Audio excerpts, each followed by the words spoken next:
friends, welcome to my channel. I am Professor Footy, here to bring you all things football. Today, I have a bit of a heavy heart, I'm not gonna lie. We just witnessed the FIFA Club World Cup final between Chelsea and PSG, and man, I can tell you that I am very disappointed with how that game turned out. Clearly, I'm not a Chelsea fan. Happy for them nonetheless. They played a great performance. But let's just dive into it, man. Let's not even waste any time. Overall game, I give that game. I give it a high 8 out of 10. I think that was a great high level game. I think that both sides. Well, Chelsea came out to play.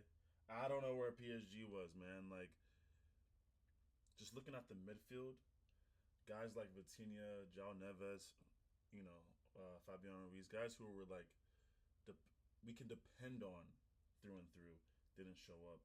And then you had guys like Enzo Fernandez, Workhorse, Salcedo, Cole Palmer. Those guys came to play, and they weren't afraid of PSG. I think that's the biggest takeaway is that Chelsea came into this game fearless, even after witnessing what PSG had just did to Madrid. They still came into the game like knowing that they can potentially get the win in which they did. And one thing that I read that I knew Cole Palmer was about to have a game of his life was when I read on goal.com. It was like, yeah, fan spots Palmer scootering through City. I was like, oh, that's it. That's that's it. That boy was he was too zen, too focused. He was too I think he's a special kind of player. I think he does things that are unorthodox to get him to play at his highest level. And I think that right around the city probably inspired him a little bit. I know he probably went to go see his.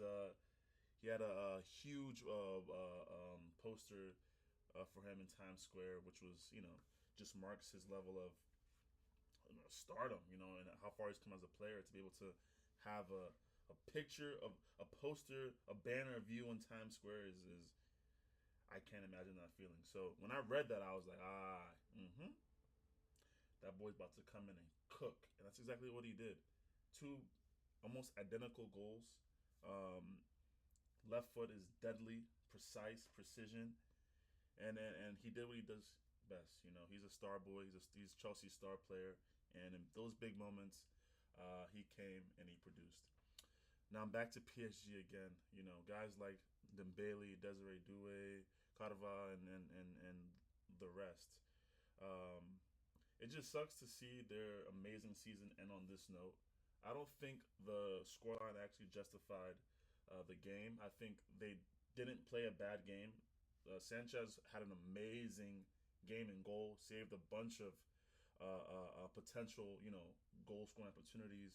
He had a game of his life in which PG didn't score their chances, and that's the game, man. You miss your chances. The keeper is hot. You guys score yours. That's just what it is. What it is. It's frustrating as a PSG fan myself, but I can't be too greedy, man. We won Champions League. We won it. This is not mean our season was unfulfilled. We definitely fulfilled everything that I think we should have fulfilled, and having the Champions League under the belt, you cannot take that away. And Os finally gets his Ballon d'Or, but yeah, man, it's happy for Chelsea. Happy for them. As a Man U fan in the Prem, I respect what Chelsea is doing in their front office and how they're getting these actual talents to come in and do a job. Then you have guys like João Pedro. I don't know how I almost forgot about João Pedro. Like the guy was on vacation last week. He was on vacation, man. Feet up, sand, warm sand, relaxing, chilling. Chelsea, hey man, I want to sign you. Okay, cool. Where you guys at? Oh, New York. All right, perfect. I'll see you there in a bit. Boom. Flash to New York. Flash to New York meets the squad for the first time and just starts scoring goals. Nicholas Jackson, I'm sorry, but it might be time, my brother, to start searching elsewhere, man. I hate to say it, but that's the game. You know, a better player comes in, you have to just accept the fact, or dig your nose in the dirt and work harder to get that starting spot back. But looking at this current situation of how he's come in and made an instant impact, Nicolas, it might be time, brother. It might be time, you know.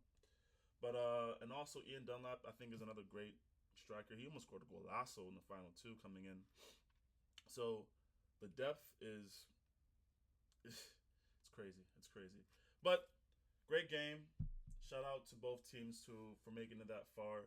Shout out to just these players, man, having a long season, grinding, hot, the heat. Enzo said he almost passed out during the game, man. These guys have been putting their bodies through a lot. Yeah, we can say they're making a lot of money and we can justify that, but we got to give respect and credit where respect and credit is due. And I think these guys deserve just more. Got to applaud their efforts a bit more. I mean, I couldn't imagine coming in after a long season and then going back and playing in a. This was not like an easy tournament. This was a high level tournament. Teams came out here to actually play and to win. So if we're saying, oh, it's FIFA Club World Cup is not a big deal, no, these guys took it quite seriously. And then for them to have to probably head back and then prepare immediately for the upcoming season, it's just a lot. So shout out to those guys, man. Shout out to Chelsea, PSG. It's okay. It's all right. It's okay. Os will get his Ballon d'Or. Season was still a highly successful season. Luis Enrique did an amazing job with that squad. That's just the game sometimes, man. You can't win it all. You cannot win it all. And Chelsea was a better team that day. So let me know your thoughts in the comments, man. What you guys thought how this game went. What went wrong for PSG? For me, I'm just gonna quickly say that they lost the game in the middle of the field. The three guys who we've been depending on, who I've mentioned, João Neves, Vitinha, and Fabian Ruiz, were completely just outworked by Chelsea's midfield, and also the Chelsea's midfield were just. It looked like they had, like I said, more confidence. Just they wanted it more than PSG, so they came out and they showed that. And from that first whistle to the end, I feel like PSG was always on the back foot. Our attacking three, Kadva, Os, Doué, didn't have terrible games, but it wasn't their best games. And we need those guys to be firing on all cylinders if we're gonna be able to play against a team like Chelsea and do what they did against Madrid. Defensively, having Beraldo back there instead of Pacho, I think is a Pacho I think is the best center back that we have right now. I love Marquinhos, but Pacho is young. He's fast. He has everything, all the traits of a top center back. So not having him there was obviously a great loss for PSG. But nonetheless, they have replacements and it should have come better. But yeah, let me know your thoughts in the comments, man. I'm excited for the upcoming seasons. Thank you guys for watching the video. If you found this content engaging or fun or helpful in any kind of way, please like, comment, subscribe, share with a friend. Show your boy some love, man. I'm trying to grow this YouTube thing. Just started off. Not too sure what I'm doing, but I'm doing it. So until next time, peace.